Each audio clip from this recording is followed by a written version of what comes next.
तो hello aspirants. जैसा कि हमें विजन आईएएस पीटी 365 का वेट था, तो ऑलरेडी अब देख सकते हैं कि विजन आईएएस की पीटी 365 ऑलरेडी आ चुकी है और पहले हमें पॉलिटी की देखने को मिल रही है पीडीएफ। सो इसमें जो है हमने विजन ने क्या किया है कि अप्रैल 2022 से दिसंबर 2022 तक का पूरा करंट अफेयर्स कवर किया पॉलिटी के ऊपर। तो इसमें हम पढ़ेंगे जो भी कुछ इंपॉर्टेंट पॉलिटी से रिलेटेड जो भी कुछ इंपॉर्टेंट इंडिया में हुआ है उसके बारे में। अगर कंटेंट की तरफ देखें तो पहले हमें कुछ इश्यूज कॉन्स्टिट्यूशन से रिलेटेड मिल जाते हैं। एंटी डिफेक्शन लॉ देखने को मिलता है, इंपॉर्टेंट लेजिस्लेचर में क्या क्या बिल्स वगैरह पास हुए उसके बारे में कुछ देखना है, और पार्लियामेंट की फंक्शनिंग वगैरह पे कुछ टॉपिक्स है। उसके बाद सेंटर स्टेट रिलेशंस है बहुत, और जुडिशरी है, इलेक्शन है। तो ऐसे बहुत सारे पॉइंट्स इंपॉर्टेंट पॉइंट जो भी एक साल में कवर हुए हैं उन सारी चीज़ों को यहाँ पे एक्सप्लेन किया गया है। ओके, आज हमारा फर्स्ट लेक्चर है, इस पर देखते हैं कहाँ तक हम कवर कर पाते हैं। जहाँ तक भी कवर कर पाएंगे मैं आपको पूरी कोशिश करूंगा कि पूरी समराइज करके हर चीज़ को एक्सप्लेन कर दूं, ताकि एग्जाम में आपको प्रॉब्लम ना हो और आपको हर चीज़ बिल्कुल अच्छे तरीके से समझ में आ जाए। पहली चीज़ अगर देखते हैं तो पहली चीज़ बताई गई है यहाँ पे कि कॉन्स्टिट्यूशन में कि इकोनॉमिकली वीकर सेक्शन से रिलेटेड जो है पहला जो आर्टिकल है वो ये है ईडब्ल्यूएस कोटा।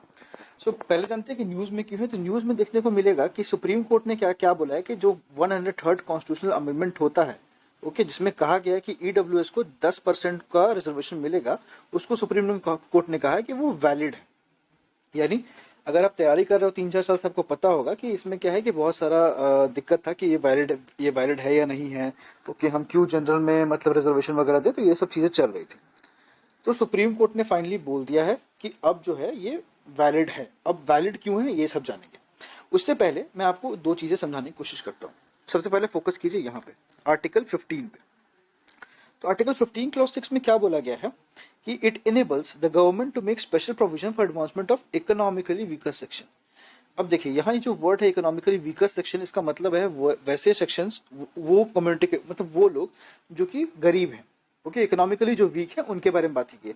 तो उसमें कहा गया साफ साफ कि गवर्नमेंट जो है वो स्पेशल प्रोविजन बना सकती है, पहली चीज। दूसरी, other than those already mentioned in 15 clause 4 और 15 clause 5, this relates to their admission to the educational institution. Okay, मतलब इसमें जो लोग हैं इन दोनों आर्टिकल्स में जिन लोगों का मतलब कि बताया गया, जिन लोगों के बारे में बताया गया, उसके अलावा गवर्नमेंट जो है बाकी जो इकोनॉमिकली वीकर सेक्शन के लोग हैं उनके लिए स्पेशल प्रोविजन जो है गवर्नमेंट क्रिएट कर सकती है। आर्टिकल 15 क्लॉज 6 में ये बोला गया। ओके, नाउ 15 क्लॉज 4 और 15 क्लॉज 5 में क्या है, relate to the socially and educationally backward classes. ये जो दो यहाँ जो बात की हमने, ये किस पे डिपेंड करता है, educationally, socially and educationally backward classes for SC ST, SEBC। Okay, ध्यान दीजिएगा, लेकिन ये SEBC क्या है, यहाँ पे एजुकेशनली यूज किया गया है। ओके, बट आगे हम देखने को मिलेगा यहाँ पे हम इकोनॉमिकली यूज करेंगे। ओके, इसको हम लोग रिप्लेस कर देंगे इससे। अब देखते हैं आगे। अब अगर बात करें आर्टिकल 16 की, तो आर्टिकल 16 में क्या बोला गया है, इट 16 क्लॉज 6 में कि it enables the government to make special provision for the advancement of any economically weaker section other than those mentioned in 16 clause 4। यहाँ पे वही बोला गया है कि गवर्नमेंट जो है वो स्पेशल प्रोविजन बना सकती है इकोनॉमिकली वीकर सेक्शन के लिए, जो कि 16 क्लॉज 4 में मेंशन है, उसके अलावा। अब यहाँ पे दो चीजें हैं। पहली कि आर्टिकल 15 में हम लोग बात करते हैं एजुकेशन की, ओके, और आर्टिकल 16 में हम लोग बात करते हैं किसकी, तो यहाँ बात करते हैं हम लोग एम्प्लॉयमेंट की। Okay, article 16 is for employment, है ना, और आर्टिकल 15 जो है वो किसके लिए होता है, एजुकेशन के लिए। तो this relates to the promotions in appointments of post, okay, वगैरह वगैरह बात की गई है। आर्टिकल 16 क्लॉज 4 में क्या बोला गया, relates to reservation for those backward classes which in the opinion of the state are not adequately presented in the services। मतलब आर्टिकल 16 क्लॉज 4 बोलता है कि रिजर्वेशन उन बैकवर्ड क्लासेस के लिए जो लोग एडिक्वेटली रिप्रेजेंट नहीं किए गए हैं सर्विसेज में, ओके, मतलब जिनका रिप्रेजेंटेशन नहीं है सर्विसेज में, उनके लिए, राइट। तो आई होप आपको दोनों आर्टिकल समझ में आ गए होंगे। अब इसके बारे में आगे पढ़ते हैं कि क्या है, तब आपको ज्यादा क्लियरिटी में समझ में चीजें आएंगी। ओके, ना अब देखते हैं। ये तो हमने पहली चीज आपको जो ये याद रखनी है वो ये है कि जो ईडब्ल्यूएस कोटा है वो 103rd कॉन्स्टिट्यूशनल अमेंडमेंट एक्ट से आया है। ओके, और ये कब आया है, 2019 में। ओके, तो इसको आपको याद रखना है। अब बढ़ते हैं आगे, देखते हैं इसके बारे में और क्या क्या बताया गया। सबसे पहले अगर देखा जाए, थोड़ा इसको मैं मिनिमाइज कर लेता हूँ। तो अगर पहले देखा जाए तो ईडब्ल्यूएस कोटा जो है वो सिन्हो कमीशन के द्वारा लाया गया है। इसको याद रखिएगा, एग्जाम पॉइंट ऑफ व्यू से इंपॉर्टेंट होता है सिन्हो कमीशन। तो ईडब्ल्यूएस कोटा किसके किसके द्वारा लाया गया? रिकमेंडेशन के सिन्हो कमेटी के, सिन्हो कमीशन के। ओके नाउ अब अगर बात करते हैं 103rd कॉन्स्टिट्यूशनल अमेंडमेंट एक्ट 2019 का, तो इसमें क्या है? Provides reservation to EWS among non OBC and non SC ST. ये क्या करता है कि रिजर्वेशन देता है किसको? ईडब्ल्यूएस को, जो कि ओबीसी नहीं है ना ही एससी एसटी है।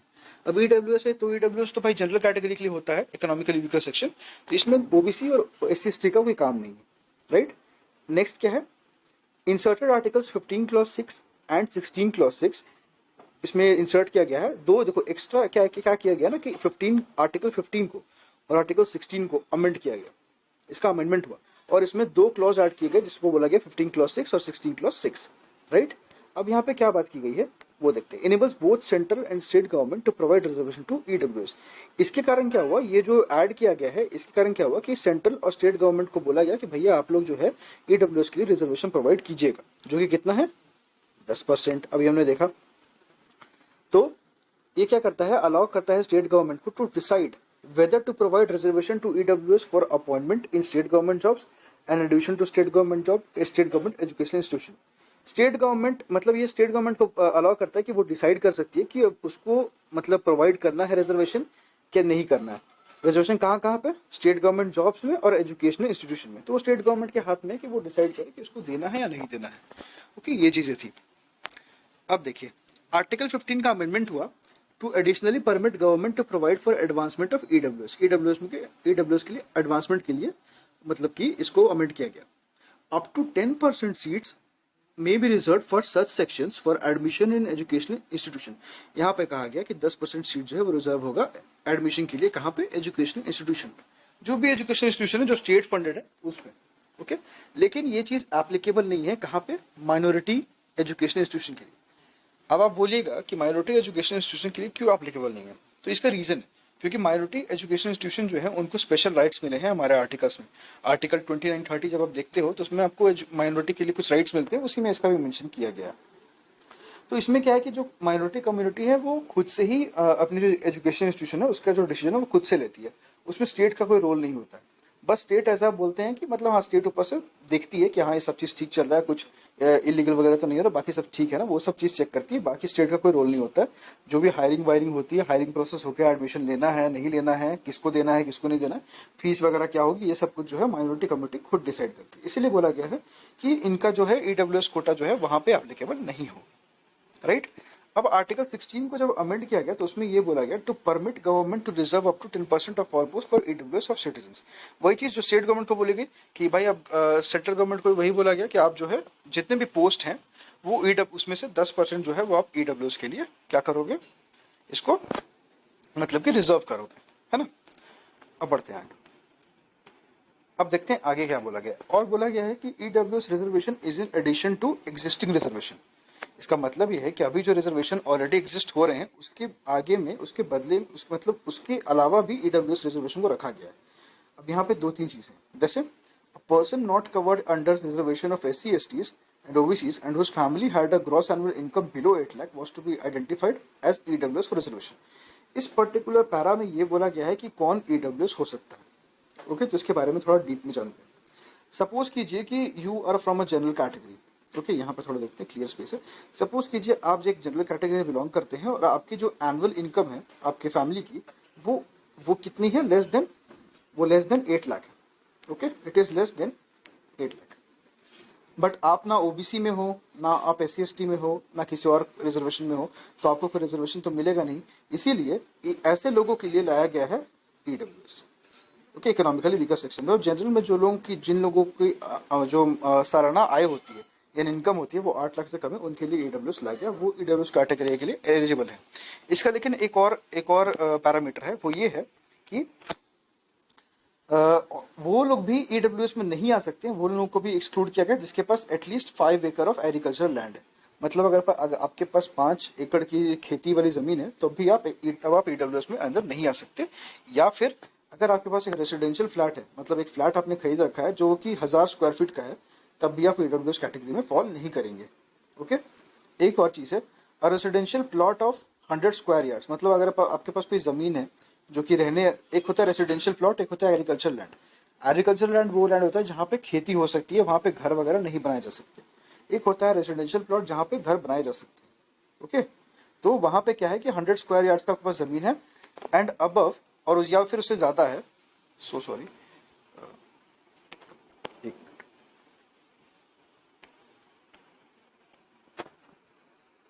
ओके, तो यहाँ पे क्या है, या फिर उससे ज्यादा है and above in notified municipalities और 200 square yards in other areas. Okay, यहाँ पे बोला गया कि 100 स्क्वायर यार्ड का जमीन है या फिर उससे ज्यादा, या फिर 200 स्क्वायर यार्ड्स कोई एरिया है, कोई भी एरिया में है जो कि म्युनिसिपैलिटीज को नोटिफाई किया हुआ है, तो आप भी इसमें फॉल नहीं करेंगे। ये आप क्रीमी लेयर में आ गए। अब यहाँ पे 2-3 चीजें हैं वो जानते हैं। पहला कि देखिए, एक हाउस होल्ड जिसका एनुअल इनकम 8 लाख से कम है, 8 लाख है या 8 लाख से ज्यादा है, तो वो एलिजिबल नहीं है रिजर्वेशन के, मैंने आपको बताया। अब यहाँ पे एक टर्म आता है क्रीमी लेयर का। तो क्रीमी लेयर क्या होता है? क्रीमी लेयर इसी को बोलते हैं, मतलब कि आपका जो है इनकम है वो तो इतना है। ओके, तो आप इसमें फॉल नहीं कर सकते, आप क्रीमी लेयर में आ जाते हैं। ओके, नेक्स्ट अगर बात करें तो नेक्स्ट क्या होता है कि क्रीमी लेयर को इंट्रोड्यूस किसने किया था? ये बहुत इंपॉर्टेंट पॉइंट है कि हु इंट्रोड्यूस क्रीमी लेयर, है ना। ये क्रीमी लेयर जो है इंट्रोड्यूस किसने किया था? तो ये सतनाथन कमीशन ने इंट्रोड्यूस किया था। कब? 1971 में। याद रखिएगा, हो सकता है प्री में आपसे पूछ लिया जाए कि क्रीमी लेयर का इंट्रोडक्शन किसने किया था, वो सतनाथन कमीशन था, 1971 में किया गया था।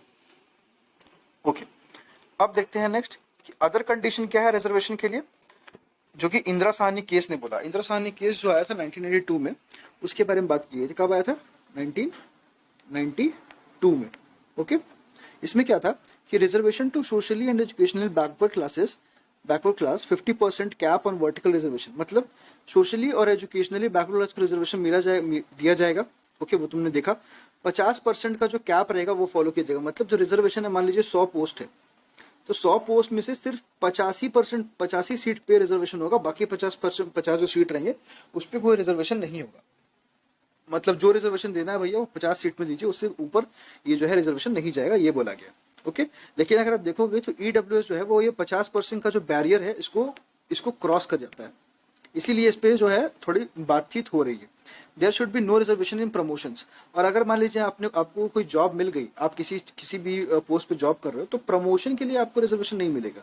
जैसे आप मान लो कि आप किसी कंपनी में क्लर्क हो, तो क्लर्क से अगर आपको मैनेजर बनना है तो उसके लिए आपको रिजर्वेशन नहीं मिलेगा। ओके, ये बोला गया था कहाँ पे? इंदिरा साहनी केस में, जो कि आया था कब? 1992 में। ओके, तो ये ध्यान दीजिएगा, इसका डेटिंग बहुत इंपॉर्टेंट है, कब आया था, कहाँ आया था। ओके, ये सब चीजें। नाउ अब इसमें क्या है, की पॉइंट्स ऑफ, अब सुप्रीम कोर्ट ने क्या क्या वो देखते हैं, की पॉइंट्स क्या है वर्डिक्ट के। तो सबसे पहले अगर बात करें, इसमें ये है कि देखिए, जनहित अभियान versus union of India case 2022 जो भी केस चल रहा था उस पे है ना। इसमें क्या कहा गया? पहला point, reservation on an economic criteria alone did not violate basic structure. अब बोला गया कि ये जो रिजर्वेशन है ये बेसिक स्ट्रक्चर को वायलेट नहीं करता है। क्यों? क्योंकि ईडब्ल्यूएस जो है वो एक separate and distinct category. Okay, EWS को कहा गया था, कॉन्स्टिट्यूशन में बोला गया था ना कि जो भी रिजर्वेशन होगा वो पॉवर्टी के बेसिस पे होगा। ओके, तो इसके हिसाब से अगर देखा जाए तो ईडब्ल्यूएस जो है वो पॉवर्टी के बेसिस पे नहीं हो रहा है, वो तो फिर दूसरे बेसिस पे हो रहा है, तो इसलिए इसको बोला गया कि ये क्लास कर रहा है।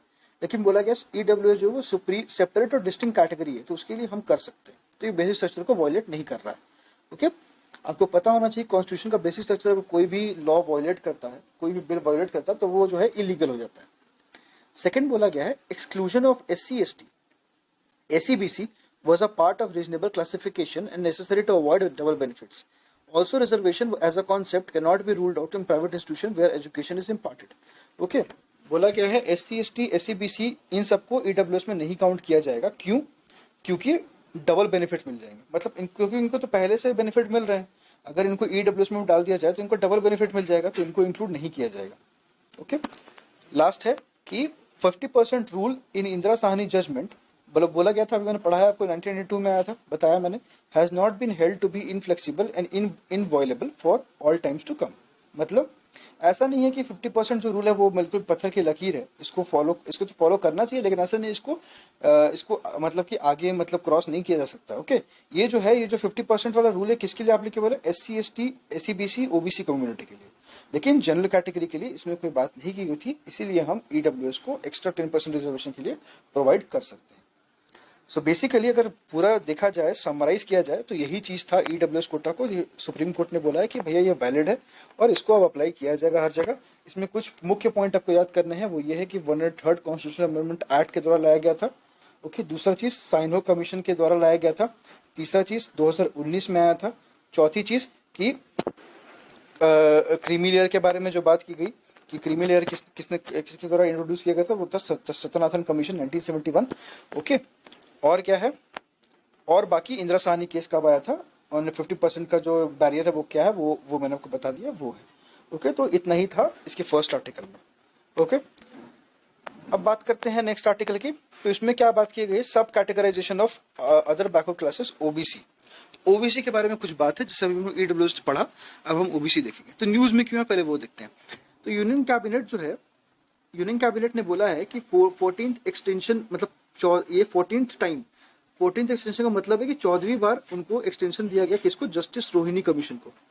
ओके, जस्टिस रोहिणी कमीशन को 14th टाइम ये एक्सटेंशन दिया गया कि भैया आप एक काम कीजिए, आप जो है अपना जो भी आपको कैटेगराइजेशन के लिए, ओबीसी के लिए आपको जो एग्जाम वगैरह करना है आप कीजिए, और अपनी जो रिपोर्ट है उसको आप जुलाई 31 2023 तक सबमिट कीजिए। उसमें ये बोला गया। ओके, उन्होंने कहा है न्यूज में। तो ये चीज हुई है। अब थोड़ा सा इसको देख लेते हैं इसमें इन्फोग्राफ में क्या दिया हुआ है। अब देखिए, first backward classes commission was set up in 1953। यहाँ कुछ इंपॉर्टेंट चीजें हैं, जैसे अंडर काका केलकर कमेटी देखोगे तो वहां पे क्या है, कालेलकर। ओके, तो 1953 में जो है पहली बैकवर्ड क्लासेस कमीशन जो है उसको स्टैब्लिश किया गया था। ये डेट याद रखिएगा, 1953। ना second backward classes commission BP Mandal के अंदर की गई थी, और ये 1979 में आया था। 27% रिजर्वेशन अंडर आर्टिकल 16 क्लॉज 4 ये दिया गया था ओबीसी को, है ना, ये ओबीसी के लिए था। 27% रिजर्वेशन था वो ओबीसी के लिए दिया गया था 1992 में, 1992 में, जब इंदिरा साहनी केस आया था तभी। ओके, नाउ उसके बाद क्या है, 1992 में क्रीमी लेयर जो आया, ओके, उसके बारे में बताया गया। तो ये कुछ इन्फोग्राफिक्स थे जो दिए हुए हैं। ओके, अब आगे देखते हैं कि न्यूज में और क्या क्या है। तो यहाँ पे क्या है कि कमीशन जो है, ये जो कमीशन है, मतलब किस कमीशन की बात हो रही है यहाँ पे बात हो रही है जस्टिस रोहिणी कमीशन की। जस्टिस रोहिणी कमीशन की, जो कि ओबीसी से रिलेटेड है, उसके बारे में बात हो रही है। तो ये कब फॉर्म हुआ था, ये कमीशन जो है वो फॉर्म हुआ था 2017 में। ओके, मतलब 2 साल पहले ईडब्ल्यूएस के। और आर्टिकल किसके अंदर, आर्टिकल 340 के अंदर, 340 के अंदर। आर्टिकल 340 जो है वो एम्पावर करता है प्रेसिडेंट को, ताकि वो appoint commission to investigate condition of SEBC, मतलब कि प्रेसिडेंट जो है वो कोई भी कमीशन को अपॉइंट कर सकता है कि ACBC, socially and educationally backward classes जो है, उस socially and economically backward classes जो है उसके ऊपर इन्वेस्टिगेट कर सके कि उसकी क्या कंडीशन है, स्थिति कैसी है, सब कुछ ठीक है नहीं है, या कुछ प्रॉब्लम हो रही है उस चीज में, है ना, रिजर्वेशन वगैरह में। तो वो सब चीजें को मतलब चेक करने के लिए बेसिकली, तो आर्टिकल 340 में प्रेसिडेंट को यह पावर मिला हुआ कि वो एक कमीशन को अपॉइंट कर सकती है। तो उन्होंने अपॉइंट किया हुआ है जस्टिस रोहिणी कमीशन को। ओके, नाउ 2015 में NCBC had proposed that OBCs be divided into following 3 category. 2015 में NCBC ने कहा है, ओके, कि OBC जो है वो 3 कैटेगरी में डिवाइड हो। ये NCBC क्या है, ये NCBC क्या है, बेसिकली NCBC का मतलब है national council for backward classes. Okay, national commission for backward classes, ये आपको बगल में दिख रहा होगा, है ना, this is NCBC, national commission for backward classes. Okay, अब यहाँ पे 3 कैटेगरी कौन कौन सी इसमें डिवाइड किया गया। पहली है एक्सट्रीमली बैकवर्ड क्लासेस। इसमें क्या बोला गया कि इसको बोलते हैं group A. Okay, facing social, educational, economic backwardness even with in the OBC. मतलब अगर आप ओबीसी हैं और उसके बाद भी आपको ये सब प्रॉब्लम हो रही है, मतलब आप फिर भी social, educational, economic backwardness face कर रहे हो ओबीसी रिजर्वेशन के बाद भी, consisting of aboriginal tribes, nomadic and semi nomadic tribes who have been carrying on with their traditional occupation। मतलब जो ट्राइबल लोग हैं, नोमैडिक लोग हैं, है ना, अगर वैसे लोग हैं जो कि ओबीसी के अंदर एक तो पहले से आते हैं लेकिन उसके बाद भी उनको प्रॉब्लम हो रही है, तो वो कहाँ फॉल करेंगे, वो फॉल करेंगे एक्सट्रीमली बैकवर्ड क्लासेस में, ईबीसी में। ओके, चलिए अब बात करते हैं बी की। ग्रुप बी में क्या है, मोर बैकवर्ड क्लासेस। इसमें क्या बोला गया है, consisting of vocational groups carrying on with their traditional occupation. मतलब वैसे ग्रुप्स जो अपना प्राचीन जो उनका काम होता है ना, वो होते हैं ना, पुरखों का काम है, वही किए जा रहे हैं, तो वो है कि मोर बैकवर्ड क्लासेस में आ जाएंगे। मतलब अभी बहुत पिछड़े हैं, है ना, बहुत पुराना काम कर रहे हैं अपना अभी भी, तो वो क्या है कि वो इस ग्रुप में, ग्रुप बी में फॉल करते हैं ओबीसी के अंदर। ये सिर्फ ओबीसी की बात हो रही है, ध्यान दीजिएगा ना। थर्ड क्या है, बैकवर्ड क्लासेस या फिर बीसी ग्रुप सी, ये सी ग्रुप। नॉर्मल मतलब जो नॉर्मल ओबीसी होते हैं उसके बारे में। इसमें क्या है, comprising of those comparatively more forward, जो मतलब जो लोग फॉरवर्ड हैं बट थोड़े से मतलब इकोनॉमिकली वीक हैं उनके बारे में। अगर बात करें national commission of backward classes की, तो 11 स्टेट और यूनियन टेरिटरीज हैं, जैसे आंध्र प्रदेश, ओके, आंध्र प्रदेश कहाँ है, साउथ में है, तेलंगाना साउथ में है, पुडुचेरी साउथ में है, कर्नाटका साउथ में है, हरियाणा ये आपको वेस्ट में मिलेगा, एक्सेट्रा।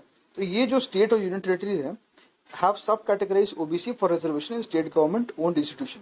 यहाँ पे क्या है कि स्टेट गवर्नमेंट जो इंस्टीट्यूशन ओन करती है वहां पे ओबीसी के लिए आपको रिजर्वेशन देखने को मिल जाता है ना, ये चीजें। अब देखते हैं यहाँ पे एक पिक्चर दिया हुआ है, उसके बारे में क्या क्या पढ़ा, क्या क्या दिया हुआ है वो देख लेते हैं एक बार। तो बेसिकली इसमें बोला गया कि 102nd कॉन्स्टिट्यूशन अमेंडमेंट जो है made it a constitutional body. Okay, पहले national commission of backward classes जो था that was not a constitutional body. Okay, लेकिन क्या हुआ कि 102nd कॉन्स्टिट्यूशनल अमेंडमेंट एक्ट आया, उसमें क्या हुआ कि इसको एक कॉन्स्टिट्यूशनल बॉडी बना दिया गया। ओके, और एनसीबीसी को कब बनाया गया था, 1993 में बनाया गया था, और ये एक स्टैट्यूटरी बॉडी थी। स्टैट्यूटरी बॉडी का मतलब होता है वो बॉडी जो कि बिल से आती है। हम जब बिल पास करते हैं तो जो बॉडी बनती है पार्लियामेंट के थ्रू, उसको बोलते हैं एक statutory body. Okay, now consist of, इसमें कौन कौन होते हैं उसके बारे में बात की, तो कंसिस्ट ऑफ इसमें चेयरपर्सन होते हैं एक, ओके, एक वाइस चेयरपर्सन होता है और 3 और मेंबर्स होते हैं एनसीबीसी में। उसके बाद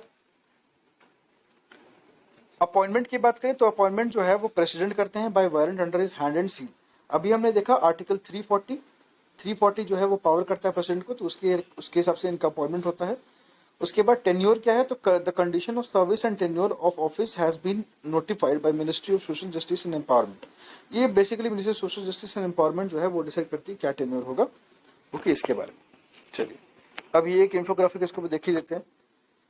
Examine extent of inequitable distribution of reservation benefits, that is 27% reservation in jobs and education among caste or communities with reference to central OBC। Basically बोला गया है कि यहाँ पे कि क्या एग्जामिन करने के लिए बोला गया है कि inequitable distribution of reservation benefits, मतलब रिजर्वेशन बेनिफिट जो मिल रहा है वो सबको बराबर मिल रहा है या सबको अलग अलग मिल रहा है, ये एग्जामिन करना काम है किसका, जस्टिस रोहिणी कमीशन का। ओके, दूसरा क्या है, workout mechanism criteria norms and parameters in scientific approach for सब कैटेगराइजेशन ऑफ ओबीसी। मतलब बेसिकली नया मैकेनिज्म वगैरह लेकर आया जाए ताकि जो है ओबीसी को अच्छी तरह से कैटेगराइज किया जा सके। अगर उसमें भी जैसे 3 ग्रुप में हमने डिवाइड किया ऑलरेडी, अगर उसमें भी प्रॉब्लम हो रही है तो फिर कुछ और किया जाएगा। अब यहाँ पे एक है कि reservation of for OBC in local body में ओबीसी की रिजर्वेशन की बात की गई।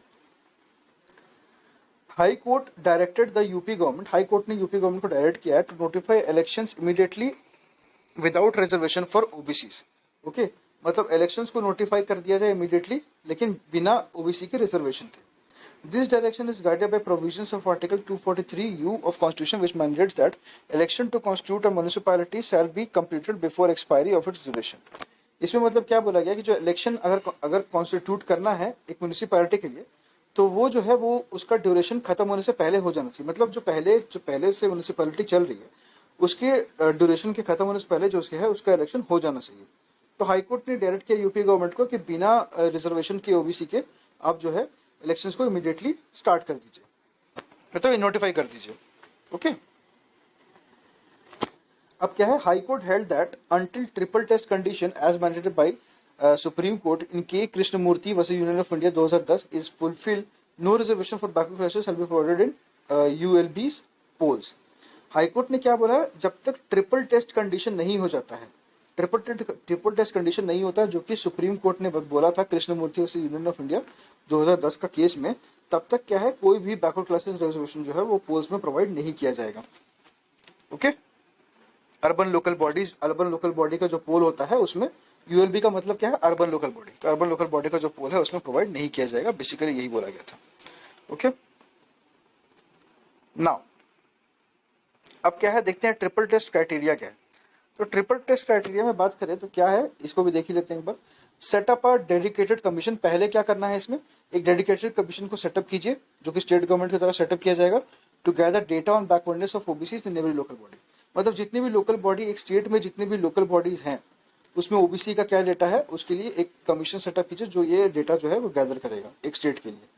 दूसरी चीज कि specify proportion of reservation in each local body, in light of commission recommendation. Okay, मतलब कितना रिजर्वेशन होगा लोकल बॉडी में वो आपको स्पेसिफाई करना है, मतलब किसी पर्टिकुलर कितना प्रपोर्शन का रिजर्वेशन होगा, लाइक 10% होगा, 20% होगा, 2% होगा, ये उसको स्पेसिफाई करना पड़ेगा।